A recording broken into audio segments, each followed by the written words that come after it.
ಕರ್ನಾಟಕದಿಂದ Karnataka is a second highest to get gold medals in India skill. ಅಂದರೆ ಇಡೀ ದೇಶದಲ್ಲಿ ಬೇರೆ ಬೇರೆ ರಾಜ್ಯದಲ್ಲಿ ಈ ರಾಜ್ಯದ ಜೊತೆ ಒಂದು ಸ್ಪರ್ಧೆ ನಡೆದಾಗ ನಾವು 2ನೇ ಸ್ಥಾನದಲ್ಲಿ ಅತಿ ಹೆಚ್ಚು ಗೋಲ್ಡ್ ಮೆಡಲ್ ಗೆದ್ದಿದ್ವಿ. Since I am from a technical background, ನನಗೆ ಇದು ಒಂಥರ ಈ ವೆಬ್ಸೈಟ್ಗಳು ಆಮೇಲೆ ಸೋಷಿಯಲ್ ಮೀಡಿಯಾಗಳು ಇದು ಎಲ್ಲ ಸ್ವಲ್ಪ ನನಗೆ ಮೊದಲಿನಿಂದ ಸ್ವಲ್ಪ ಟೆಕ್ನಾಲಜಿ ಓರಿಯೆಂಟೆಡ್ ಪರ್ಸನ್.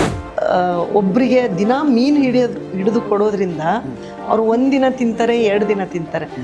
ಒಬ್ಬರಿಗೆ ಮೀನು ಹಿಡಿಯೋದನ್ನೇ ಕಲಿಸ್ಕೊಟ್ರೆ ಅವ್ರ ಜೀವನ ಪೂರ್ತಿ ನಡೆಯುತ್ತೆ. ಅದೇ ರೀತಿ ಒಬ್ಬರಿಗೆ ದಿನ ಹಣ ಕೊಟ್ಟು ಅಥವಾ ಏನೋ ಸಹಾಯ ಮಾಡಿದರೆ ಅವ್ರಿಗೆ ಅವತ್ತು 1 ದಿನ 2 ದಿನ ನಡೆಯುತ್ತೆ.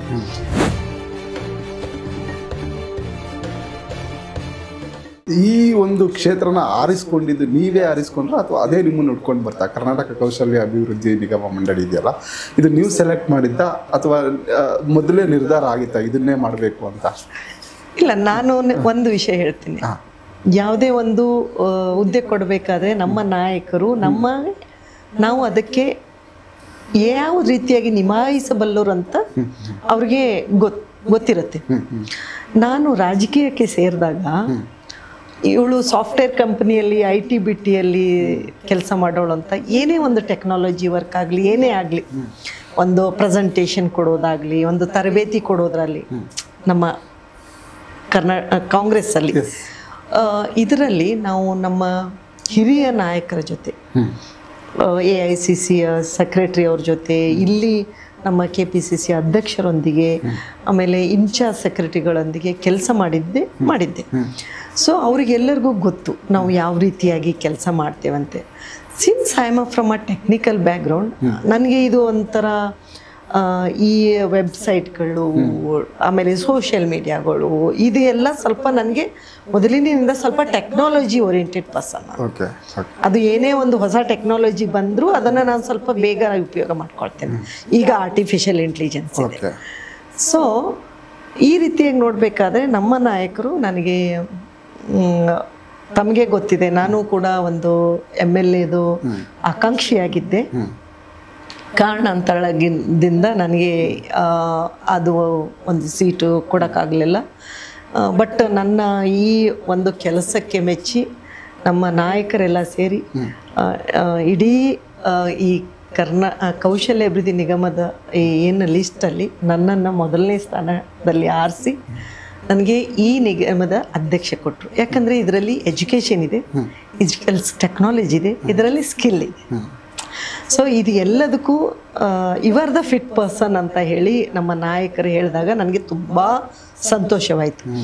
ಇದು ಏನಂದರೆ ಒಂದು ಒಬ್ಬರಿಗೆ ದಿನ ಮೀನು ಹಿಡಿದು ಕೊಡೋದ್ರಿಂದ ಅವರು 1 ದಿನ ತಿಂತಾರೆ, 2 ದಿನ ತಿಂತಾರೆ. ಒಬ್ಬರಿಗೆ ಮೀನು ಹಿಡಿಯೋದನ್ನೇ ಕಲಿಸ್ಕೊಟ್ರೆ ಅವ್ರ ಜೀವನ ಪೂರ್ತಿ ನಡೆಯುತ್ತೆ. ಅದೇ ರೀತಿ ಒಬ್ಬರಿಗೆ ದಿನ ಹಣ ಕೊಟ್ಟು ಅಥವಾ ಏನೋ ಸಹಾಯ ಮಾಡಿದರೆ ಅವ್ರಿಗೆ ಅವತ್ತು 1 ದಿನ 2 ದಿನ ನಡೆಯುತ್ತೆ. ಅವ್ರಿಗೆ ಅದೇ ಉದ್ಯೋಗ ಕೊಟ್ಟರೆ, ಅದೇ ಕೌಶಲ್ಯ ಕಲಿಸ್ಕೊಟ್ರೆ ಅವರು ಜೀವನ ಪರ್ಯಂತ ಅದನ್ನು ತಮ್ಮ ಜೀವನದ ಗುರಿ ಸಾಧಿಸಲು, ತಮ್ಮ ಏನು ಫ್ಯಾಮ್ಲಿಯನ್ನು ಜೀವನ ಸಾಗಿಸಲು ಅದನ್ನು ಉಪಯೋಗ ಮಾಡ್ಕೋತಾರೆ. ಹಾಗಾಗಿ ನನಗೆ ಇದು ಒಂದು ಒಳ್ಳೆಯ ಕೌಶಲ್ಯ ಅಭಿವೃದ್ಧಿ ಒಳ್ಳೆಯ ನಿಗಮ ಅಂತ. ಆಮೇಲೆ ಇದರಿಂದ ಏನಂದರೆ ನಾವು ಒಂದು ಯುವಕರಿಂದ ಹಿಡಿದು ಒಂದು ಮಹಿಳೆಯರವರೆಗೂ ಎಲ್ಲರಿಗೂ ಒಂದು ಕಾರ್ಯಕ್ರಮಗಳು ಮಾಡ್ತೀವಿ, ಎಲ್ಲರಿಗೂ ಒಂದು ಯೋಜನೆಗಳಿದ್ದಾವೆ. ಹಾಗಾಗಿ ಮಕ್ಕಳಿಂದ ಹಿಡಿದು ಒಂದು ಸ್ಕೂಲ್ ಹಿಡಿದ ಮಕ್ಕಳು ಹಿಡಿದು ಒಂದು 40 ವರ್ಷ 50 ವರ್ಷ ಹೆಣ್ಮಕ್ಳಿಗೂ ಕೂಡ ಕೌಶಲ್ಯತೆಯನ್ನು ಕಲಿಸ್ಕೊಡ್ತೇವೆ. ಈಗ ಎಷ್ಟು ಜನ ಈ ಕೌಶಲ್ಯತೆ ಇದರಿಂದ ಉಪಯೋಗ ಪಡ್ಕೊಂಡಿದ್ದಾರೆ ಮೇಡಮ್? ಈ ಕೌಶಲ್ಯ ಅಭಿವೃದ್ಧಿ ನಿಗಮ ಚಾಲನೆಯಾಗಿ ಬಹಳ ವರ್ಷ ಆಯಿತು. ಅಂದರೆ ಕರ್ನಾಟಕ ವೃತ್ತಿ ತರಬೇತಿ ಮತ್ತು ಕೌಶಲ್ಯ ಅಭಿವೃದ್ಧಿ ನಿಗಮ ಅಂತ ಮೊದಲು ಇತ್ತು. ಇದು ಚಾಲನೆಯಾಗಿ ಈಗಾಗಲೇ ಒಂದು 3 ಲಕ್ಷದಕ್ಕಿಂತ ಹೆಚ್ಚು ಯುವಕರು, ಯುವತಿಯರು, ಹೆಣ್ಮಕ್ಕಳು ಎಲ್ಲರೂ ಇದರ ಉಪಯೋಗ ತಗೊಂಡಿದ್ದಾರೆ. ಬಟ್ ಈ ಸಲ ನಮ್ಮ ಯೋಜನೆಗಳೆಲ್ಲ ಒಂದು ರೀತಿಯಾಗಿ ಹೊಸ ಯೋಜನೆಗಳು ನಮ್ಮ ಮಾನ್ಯ ಸಚಿವರಾದ ಶರಣಪ್ರಕಾಶ್ ಪಾಟೀಲ್ ಅವರು ಕೂಡ ಒಂಥರ ದೂರದೃಷ್ಟಿ ಇಟ್ಟು ಯೋಚನೆ ಮಾಡುವವರು. ನಾವು ಏನು ರೆಗ್ಯುಲರ್ ಆಗಿ ತರಬೇತಿ ಕೊಡ್ತೀವೋ ಅದಕ್ಕಿಂತ ವಿಭಿನ್ನವಾಗಿ, ಯಾಕಂದರೆ ಟೆಕ್ನಾಲಜಿ ಚೇಂಜ್ ಆಗ್ತಾ ಇದೆ. 3 ವರ್ಷದ ಹಿಂದೆ ಇರುವ ಟೆಕ್ನಾಲಜಿ ಈಗ ನೆಕ್ಸ್ಟ್ ಇಯರ್ ಇರೋಲ್ಲ. ಸೊ ಟೆಕ್ನಾಲಜಿ ಚೇಂಜ್ ಆಗಬೇಕಾದ್ರೆ, ಇಂಡಸ್ಟ್ರಿ ನಾರ್ಮ್ ಚೇಂಜ್ ಆಗಬೇಕಾದ್ರೆ ಅದ್ರ ತಕ್ಕಂಗೆ ನಾವು ಅಡಾಪ್ಟ್ ಆಗಬೇಕಾಗತ್ತೆ. ಅದರ ತಕ್ಕಂಗೆ ಹೊಸ ಹೊಸ ಯೋಜನೆಗಳು ಬರಬೇಕಾಗತ್ತೆ. ಹಾಗಾಗಿ ನಾವು ನಮ್ಮ ಸರ್ಕಾರ ಬಂದ ಮೇಲೆ, ನಾನು ನಿಗಮದ ಅಧ್ಯಕ್ಷ ಆದ ಮೇಲೆ ಹಲವಾರು ಹೊಸ ಯೋಜನೆಗಳು ಕೂಡ ಮಾಡಿ ಇಲ್ಲಿ ತಗೊಂಡು ಬಂದಿದ್ದೀವಿ. ಇದರಿಂದ ಏನಾಗುತ್ತೆ ಅಂದರೆ ನಮ್ಮ ಜನ್ರೇಷನ್, ಜನ್ಜಿ ಏನು ಜನ್ರೇಷನ್ ಅಂತ ಹೇಳ್ತಾರೆ, ಯುವಕರು ಏನು ಹೇಳ್ತಾರೆ, ಇವ್ರಿಗೆಲ್ಲರಿಗೂ ಉಪಯೋಗ ಪಡ್ಕೊಳ್ಳೋಕ್ಕೆ ಅವ್ರಿಗೆ ತುಂಬ ಇಷ್ಟಪಟ್ಟು ಬರ್ತಾರೆ. ಈ ಥರ ಸ್ಕಿಲ್ಲಿಂಗ್ ಎಲ್ಲ ಇದೆಯಲ್ಲಪ್ಪ ಅಂತ. ಇದರಲ್ಲಿ ಇನ್ನೊಂದು ಅಂದರೆ ನಾವು ದೊಡ್ಡ ಕಾರ್ಯಕ್ರಮ ಅಂದರೆ ಉದ್ಯೋಗ ಮೇಳ ಮಾಡ್ತೇವೆ. 100 ಕಂಪ್ನಿಗಳು ಭಾಗವಹಿಸ್ತವೆ ಇಲ್ಲಿ. ನಾವು ಈಗಾಗಲೇ ಬೆಂಗಳೂರಲ್ಲಿ ರಾಜ್ಯ ಮಟ್ಟದ ಉದ್ಯೋಗ ಮೇಳ 2024ರಲ್ಲಿ ಮಾಡಿದ್ದೀವಿ. ಕಲಬುರಗಿಯಲ್ಲಿ ಡಿವಿಷನಲ್ ವೈಸ್ ಒಂದು ಉದ್ಯೋಗ ಮೇಳ ಮಾಡಿದ್ವಿ. ಇನ್ನು ಚನ್ನಪಟ್ಟಣದಲ್ಲಿ ಒಂದು ಉದ್ಯೋಗ ಮೇಳ ಮಾಡಿದ್ದೀವಿ. ಆಮೇಲೆ ಬೇರೆ ಬೇರೆ ಪ್ರತಿಯೊಂದು ಜಿಲ್ಲೆಯಲ್ಲೂ ಒಂದು ಉದ್ಯೋಗ ಮೇಳ, ಚಿಕ್ಕದು ದೊಡ್ಡದು ಒಂದು ಉದ್ಯೋಗ ಮೇಳ ಮಾಡಿದ್ದೀವಿ. ಇದರ ಉದ್ದೇಶ ಅಂದರೆ ಒಂದೇ ಸೂರಿನಡಿ ಉದ್ಯೋಗ ಆಕಾಂಕ್ಷಿಗಳು ಮತ್ತು ಉದ್ಯೋಗದಾತರು ಇಬ್ಬರನ್ನು ಸೇರಿಸಿ ಒಂದೇ ಫೋರ್ಮಲ್ಲಿ ಅವರಿಗೆ ಇಂಟರ್ವ್ಯೂ ಮಾಡಿಸಿ ಉದ್ಯೋಗ ಒಂದು ಸಿಗುವ ಹಾಗೆ ಒಂದು ಮಾಡೋದು ನಮ್ಮ ಒಂದು ಪ್ರಯತ್ನ. ನಾನು ಪ್ರಯತ್ನ ಹೇಳ್ತೇನೆ, ಯಾಕಂದರೆ ನಿಮಗೆ ಹಲವಾರು ಸೆಕ್ಟರ್ಗಳಿದಾವೆ. ಆ ಎಲ್ಲ ಸೆಕ್ಟರ್ ಬಗ್ಗೆ ನಾಲೆಜ್ ಎಲ್ಲರಿಗೂ ಇರಲ್ಲ, ಯುವಕರಿಗಿರಲ್ಲ. ಯಾವ ಕಂಪ್ನಿಯಲ್ಲಿ ಏನು ಜಾಬ್ ಇದೆ ಅಂತ ಗೊತ್ತಾಗಲ್ಲ. ಕೆಲವೊಂದು ಕಂಪ್ನಿ ಇರ್ತವೆ, ಅಲ್ಲಿ ಟೆಕ್ನಿಷಿಯನು ಬೇಕಾಗಿರ್ತಾರೆ, ಸೈಂಟಿಸ್ಟು ಬೇಕಾಗಿರ್ತಾರೆ. ಹಾಗಾಗಿ ಎಲ್ಲ ಬ್ಲೂ ಕಾಲರ್ಡು, ವೈಟ್ ಕಾಲರ್ ಜಾಬು, ಎಲ್ಲ ಜಾಬು ಸಿಗುವಂಥ ಒಂದು ಫೋರಮ್ ಕ್ರಿಯೇಟ್ ಮಾಡಬೇಕು ಅಂತ ನಾವು ಈ ಪ್ರಯತ್ನವನ್ನು ಮಾಡ್ತಾ ಇದ್ದೀವಿ. ಉದ್ಯೋಗದಲ್ಲಿ ಯಾವ ಸ್ಕಿಲ್ ಕೊರತೆ ಇದೆ ಅಂತ ಹೇಳಿ ಅದನ್ನು ನಾವು ಅನಾಲಿಸಿಸ್ ಮಾಡಿಬಿಟ್ಟು ಇದನ್ನು ಮುಂದಿನ ದಿನಮಾನದಲ್ಲಿ ತರಬೇತಿ ಮೂಲಕ ಅದನ್ನು ಕೂಡ ನಾವು ನಿಭಾಯಿಸ್ಬೋದು. ಒಂದಷ್ಟು ಯುವಕರಿಗೆ ಏನಂದರೆ ಒಂದಷ್ಟು ಕನ್ಫ್ಯೂಸ್ ಇರುತ್ತೆ. ನಾನು ಇಷ್ಟೇ ಓದಿದ್ದೀನಿ, ನನಗೆ ಅಲ್ಲಿ ಕೆಲಸ ಸಿಗುತ್ತಾ, ಈ ಥರದ್ದು ಒಂದಷ್ಟು ಕನ್ಫ್ಯೂಸಸ್ ಇರುತ್ತೆ ಹುಡುಗಿರಿಗಾಗಲಿ ಅಥವಾ ಹುಡುಗರಿಗಾಗಲಿ. ಅಂತ ಯುವ ಜನತೆಗೆ ಏನು ಹೇಳೋಕ್ಕೆ ಇಷ್ಟಪಡ್ತೀರಾ ಮೇಡಮ್? ಆ ಪ್ರಶ್ನೆ ಇದೆಯಲ್ಲ, ಹೋಗೋಕ್ಕಿಂತ ಮುಂಚೆನೇ ಹೆದರು, ಅದು ಇರಲೇಬಾರ್ದು. ಎಷ್ಟೋ ಕಡೆ ಈಗ ನಿಮ್ಮ ನೋಡಿದ್ದೀರಾ, ಇತ್ತೀಚೆಗಂತೂ ಪಾಸಿಬಲ್, ಬಟ್ ಮೊದಲಿಂದ ಕ್ರಿಕೆಟ್ ಪ್ಲೇಯರ್ಗೆ ನಾನು ಮಾತಾಡ್ತೀನಿ, 3 ಬಾಲ್ ಇರ್ತವೆ, 18 ರನ್ ಬೇಕಾಗಿರುತ್ತೆ. Most of them think that ತುಂಬ ಕಷ್ಟ ಇದೆ ಅಂತ. ಫಸ್ಟ್ ಸಾಧನೆ ಎಷ್ಟೋ ಸಲ ಗೆದ್ದಿದ್ದೀವಿ. ಮೀನ್ಸ್ ಇಂಪಾಸಿಬಲ್ ಅನ್ನೋದು ಯಾವುದೂ ಇಲ್ಲ, ಸಿಗುತ್ತೋ ಇಲ್ಲೋ ಪ್ರಶ್ನೆ ಇಲ್ಲ, ಬರಬೇಕು. ಬಂದು ಹೂ ನೋಸ್ ದ್ಯಾಟ್, ಬಂದು ನಿಮ್ಮ ಸ್ಕಿಲ್ಲನ್ನು ಪ್ರದರ್ಶಿಸಿ. ನಿಮ್ಮ ಯಾವುದೋ ಒಂದು ಕ್ವಾಲಿಟಿ, ನಿಮ್ಮ ಮಾತನಾಡೋ ಕ್ವಾಲಿಟಿಯಿಂದನೇ ಅವ್ರಿಗೆ ನಿಮಗೆ ತಕ್ಕಂತೆ ಒಂದು ಜಾಬ್ ಕೊಡ್ಬೋದು. ನಿಮ್ಮ ಬರೆಯೋ ಕ್ವಾಲಿಟಿಯಿಂದನೇ ತಕ್ಕಂತೆ ಒಂದು ಜಾಬ್ ಕೊಡ್ಬೋದು. ಅಥವಾ ಅವ್ರಿಗೆ ಇದು ಇಲ್ಲಪ್ಪ, ಇದು ತರಬೇತಿ ತಗೊಂಡು ಬಾ ಅಂತ ಒಂದು ಸಲಹೆನೂ ಕೊಡ್ಬೋದು, ಇಲ್ಲ ಸೆಲೆಕ್ಟೂ ಆಗ್ಬೋದು. ಸೊ ಎಲ್ಲ ಆಪ್ಷನ್ ಇರುತ್ತೆ. ಸಿಗುತ್ತೋ ಇಲ್ವೋ ಅಂತ ಡೌಟ್ ಮಾಡೋಬೇಡಿ ದಯಮಾಡಿ ಯುವಕರೇ.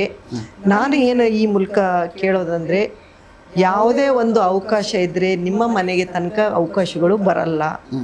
ಈ ಕಾಂಪಿಟೇಷನ್ ವರ್ಲ್ಡ್ ಇರೋದ್ರಿಂದ ತಾವು ಹೊರಗಡೆ ಬಂದು ಇದನ್ನು ನಾನು ಸಾಧಿಸ್ತೇನೆ, ಇದಕ್ಕೆ ನಾನು ಬರ್ತೇನೆ, ಇದನ್ನು ತಗೊಳ್ತೇನೆ ಅಂತ ಹೇಳಿ ನಾವು ಒಂದು ಹೆಜ್ಜೆ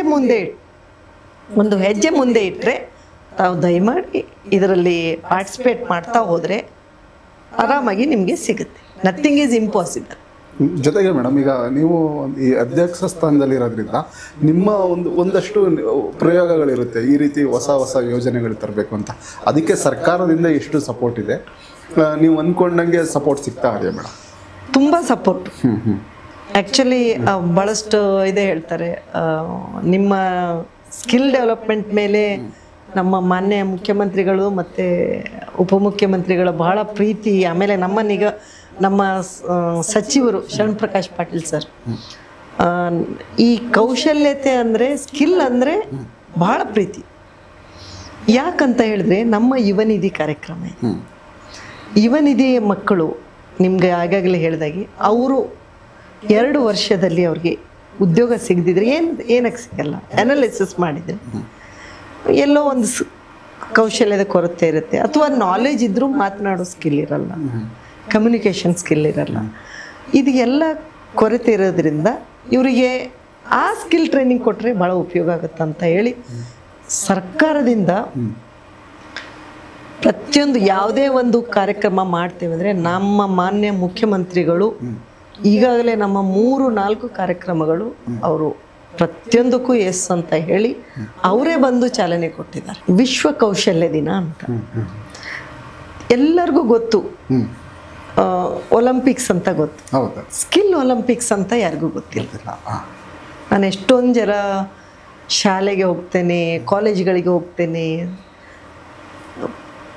ಜನಗಳು ಒಲಿಂಪಿಕ್ಸ್ ಗೊತ್ತಾ ಅಂದರೆ ಕೈ ಎತ್ತುತ್ತಾರೆ ಮಕ್ಕಳು.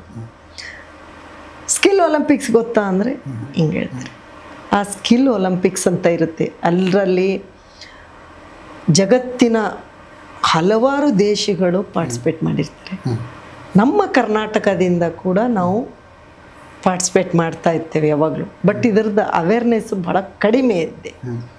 ಹೋದ ವರ್ಷ ಒನ್ಸ್ ಇನ್ 2 ಇಯರ್ ಅಂದರೆ 2 ವರ್ಷಕ್ಕೊಂದ್ಸಲ ಒಂದು ದೇಶದಲ್ಲಿ ಕೌಶಲ್ಯ ಸ್ಪರ್ಧೆ, ವರ್ಲ್ಡ್ ಸ್ಕಿಲ್ ಒಲಿಂಪಿಕ್ಸ್ ಅಂತ ಇರುತ್ತೆ.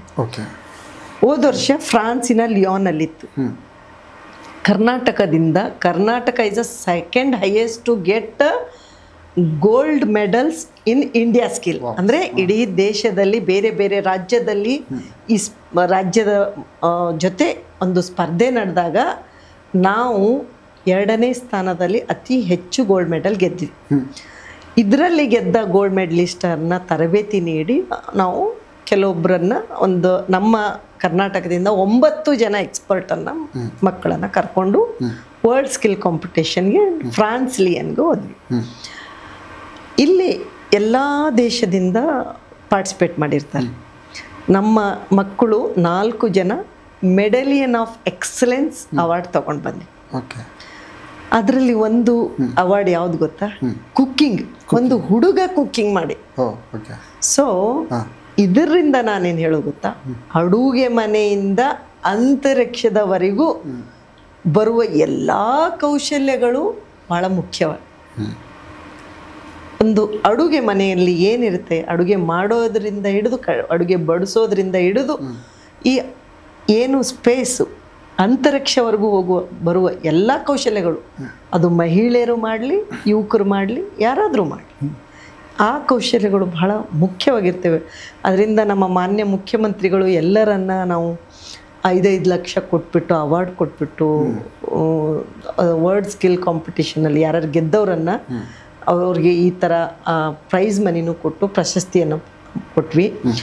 ಈಗ ನೆಕ್ಸ್ಟ್ ಇಯರ್ ಚೈನಾ ದೇಶದ ಶಾಂಘೈಯಲ್ಲಿ ಇದೆ 2026ರಲ್ಲಿ. ಈಗಾಗಲೇ ನಾವು ಇದನ್ನು ಕರೆದಿದ್ದೀವಿ.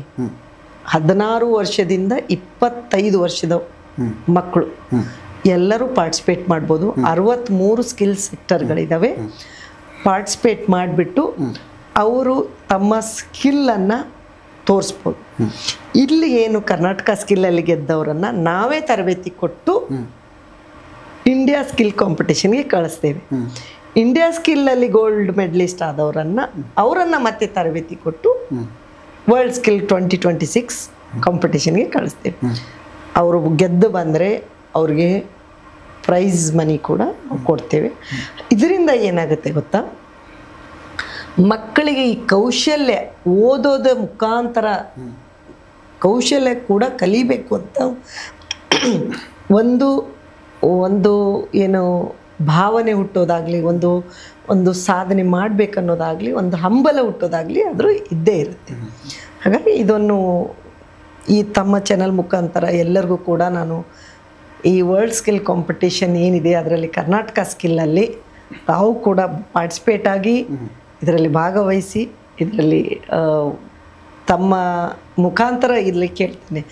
This is a free and open to all age 16ರಿಂದ 25 ವರ್ಷ. ಏನಾದ್ರು ರೂಲ್ಸ್ ಏನಾದ್ರು ಇದೆಯಾ? ಯಾರು 16 ಇಂದ 25 ವರ್ಷದವ್ರು ಯಾರು ಬೇಕಾದ್ರೂ ಭಾಗವಹಿಸ್ಬೋದು? ಯಾರು ಬೇಕಾದ್ರೂ ಭಾಗವಹಿಸ್ಬೋದು. ಇದು ಹೇಗೆ ಅವ್ರಿಗೆ ಗೊತ್ತಾಗುತ್ತೆ ಮೇಡಮ್? ಅಪ್ಲಿಕೇಶನ್ ಅಥವಾ ಹೇಗೆ? ಈಗಾಗಲೇ ನಾವು ಬಿಟ್ಟಿದ್ದೀವಿ, ವೆಬ್ಸೈಟು ಇದೆ, ನಮ್ಮ ಸ್ಕಿಲ್ ಕರ್ನಾಟಕ ಅಂತ ಒಂದು ಇನ್ಸ್ಟಾಗ್ರಾಮ್ ಪೇಜು ಇದೆ, ಕೌಶಲ್ಯ ಕರ್ನಾಟಕ ಕೌಶಲ್ಯ ಅಭಿವೃದ್ಧಿ ನಿಗಮ ಅಂತ ಒಂದು ನಮ್ಮ ಸೋಷಿಯಲ್ ಮೀಡಿಯಾದಲ್ಲಿ ಒಂದು ಪೇಜ್ ಕೂಡ ಇದೆ. ಇದರಲ್ಲಿ ಹೋದರೆ ನಿಮಗೆ ಎಲ್ಲ ಮಾಹಿತಿ ಸಿಗುತ್ತೆ. ಈಗಾಗಲೇ ನಾವು ಎಲ್ಲ ಡಿಸ್ಟಿಕ್ ವೈಸು ಕಾಲೇಜ್ಗಳಿಗೆ ಪೋಸ್ಟರು ಎಲ್ಲನೂ ಕಟ್ಟಿದ್ದೀವಿ. DC ಅವ್ರ ಮುಖಾಂತರ ಇದನ್ನು ರಿಲೀಸ್ ಕೂಡ ಮಾಡಿಸಿದ್ದೀವಿ ಎಲ್ಲ ಜಿಲ್ಲೆಯಲ್ಲಿ. ಸೊ ನೋಂದಣಿ ಆಗ್ಬೋದು ತಾವೆಲ್ಲರೂ.